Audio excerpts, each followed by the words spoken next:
Hapa ndipo tumefikia. Makubaliano ya kusitisha vita vya Marekani Israeli dhidi ya Iran vinatarajiwa kufanyika wiki hii siku ya Ijumaa. Lakini changamoto bado iko pale pale kwamba limetokea kundi ndani ya Israeli likikinzana na waziri mkuu wa Israeli Benjamin Netanyahu, wakati huku tetesi zikiendelea kusema kwamba Israeli haitokubali makubaliano yoyote yale ambayo hayalengi maslahi ya Israeli. Maslahi gani tunazungumzia? Moja kwa moja mimi nakupeleka maslahi ambayo Israeli inahitaji ni kutaka kubaki kwenye zile territory zote ambazo wao wameshazichukua kutoka Lebanoni, Palestine pamoja na Syria. Hayo maeneo ndiyo maeneo ambayo wao hawatakubali kutoka, hawatakubali kutoa wanajeshi. Na kwenye the peace agreement, makubaliano ya Marekani na Israel na Iran ni kwamba vita viishe Mashariki ya Kati. Vita vitaishaje na kuna maeneo ambayo ya nchi zimechukuliwa na nchi zingine? Haitawezekana. Na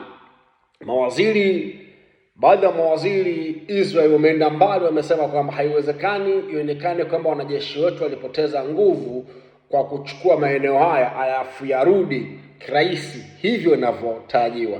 Na hapa ndipo unapata kwamba ushirikiano wa Marekani na Israeli ulikuwa batili, kwa sababu kila mtu alikuwa na malengo yake. Mimi nitakupa mfano.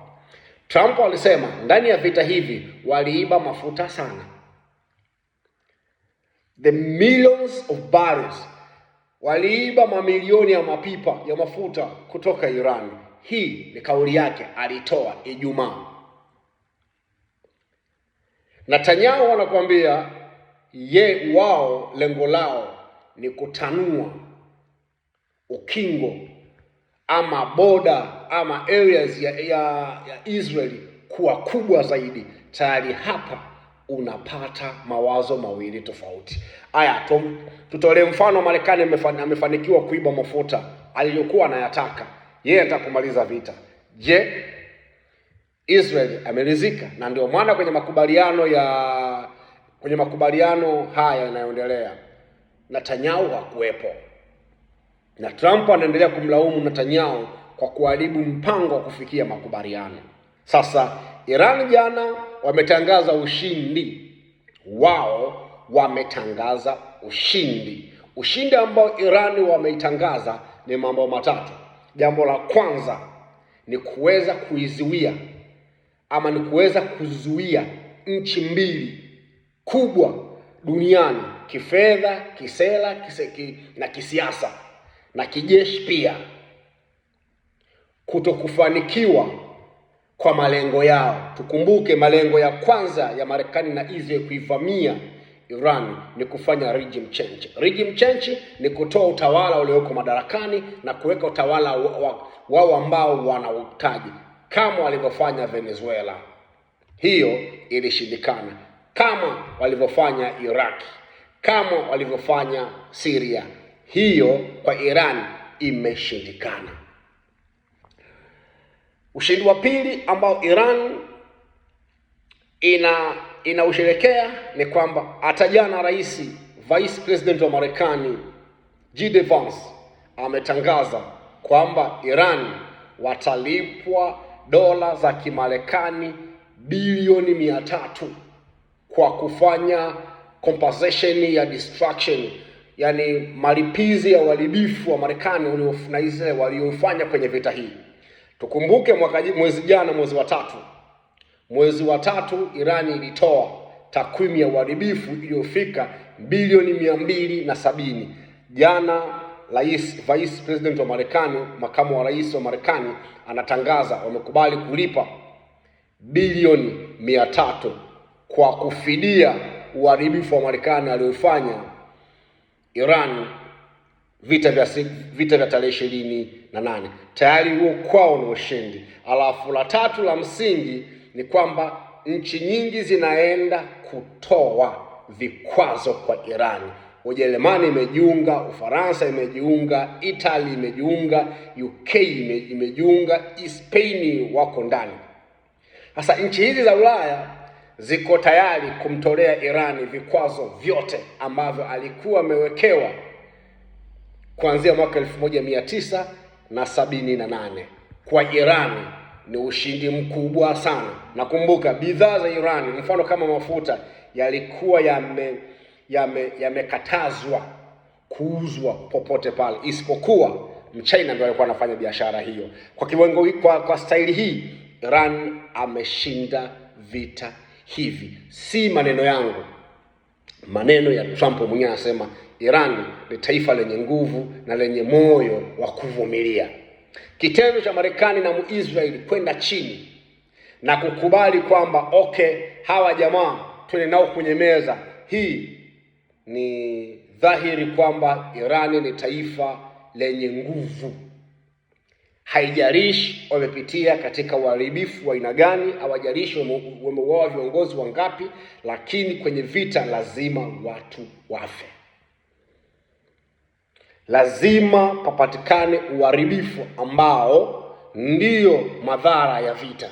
Lakini lengo la vita la Marekani na Israel kuivamia ni kutaka kufanya regime change, ili waingize mtu wao pale, waweze kufanya biashara vizuri na kuitawala Mashariki ya Kati kwa malengo ya Israel ambao yeye anayahitaji.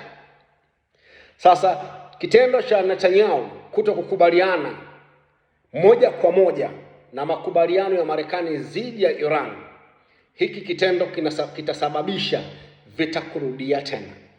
Netanyahu anaendelea kusisitiza kwamba yeye, hata jana ameongea kwamba yeye wameshinda kwa sababu wameiziwia Irani kutokuwa na silaha za nyuklia. Sasa hapa ndipo kuna tatizo kubwa. Nilikwambia duru ya pili ya mazungumzo wala haizungumzi silaha za nyuklia. The peace agreement ambayo itasainiwa wiki hii Uswisi haina mahusiano yoyote yale na silaha za nyuklia. Haina hata mahusiano yoyote. Silaha za nyuklia zitajadiliwa kwenye duru ya tatu ya mazungumzo. Saizi wanaenda peace of agreement, waache vita, Iran itoke kwenye sanction, Iran ifungue mfereji wa Hormuz, iwe free. Lakini sio free kwamba meli zisilipe. Yani watoe huo msongamano wa meli kukaa pale, meli ziwe huru kupita hata kama zitalipa. Hayo ndio makubaliano. Sasa kuna mtego ambao Marekani anataka kuutega dhidi ya Iran. Iran aingie kitu ambacho Iran washajua. Mfano 2002 kuelekea mwisho,